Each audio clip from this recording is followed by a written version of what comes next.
Hi! Welcome to our mini vlog!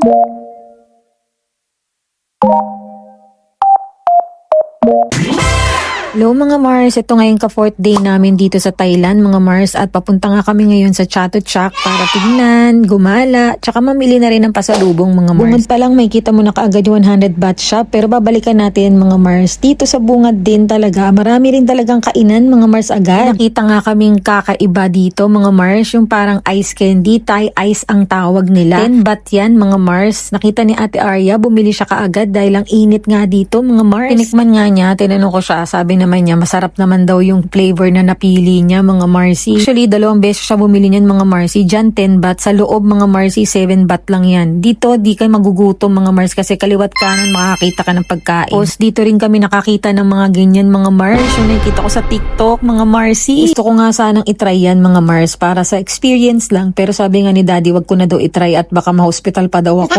O natatakot lang yun kasi nga kapag hindi kilala ng tiyan ko yung pagkain, nag-aalboroto talaga. Nasa ibang bansa kami mga Mars, wag mag-eksperimento at hindi namin alam kung saan yung hospital dito mga Marcy. Ayun na nga, kapag nandito kayo at kakain kayo mga Mars, wag kayong magugulat o mabibigla kapag nagdadabog sila o nung sisigawan mga Mars. Normal nila yun mga Marcy.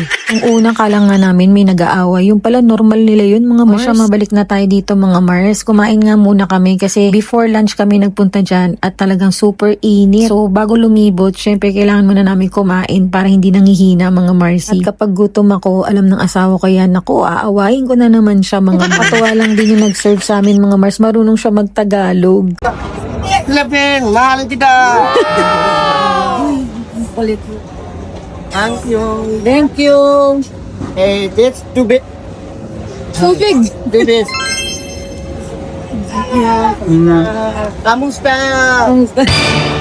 Yun ang isa sa nakakatawa dito mga Marcy, mababait sila. Mahirap silang mag-English pero mababait sila. Kumbaga kahit hirap sila mag-English, tutulungan kanila sa abot na makakaya nila mga Mars, ganun. Yung iba din mukhang masungit pero once na kinausap mo, mababait naman pala sila. So yun na nga mga Mars, mabalik na tayo dito. Marami kayong mapagpipilian dito na pwedeng maging souvenir, pwedeng mapasalubong, mga ganun mga Mars. Bumili na rin ako ng mga ilan na pwede namin ipasalubong sa Pinas mga Mars. Dito na rin kami bumili ng mga keychain, yung mga ganun mga Mars na mga elephant, ganyan. Nung una nga akala ko mahal yan, pero nung pumunta kami sa Pratunam, sa iba pa mga Mars, dyan ay pinakamura talaga. And dyan din ako nakakita nung ref magnet na kakaiba mga Mars, kasi ayoko yung pare-parehas lang na ref magnet na ilalagay namin sa ref namin mga Mars. Hindi man ganun pa karami yung mga napuntahan namin mga Mars, pero at least kahit papano, meron kami mga souvenir na yung mga pinuntahan namin, meron kaming remembrance kumbaga, diba mga Mars? Actually, marami ka rin dito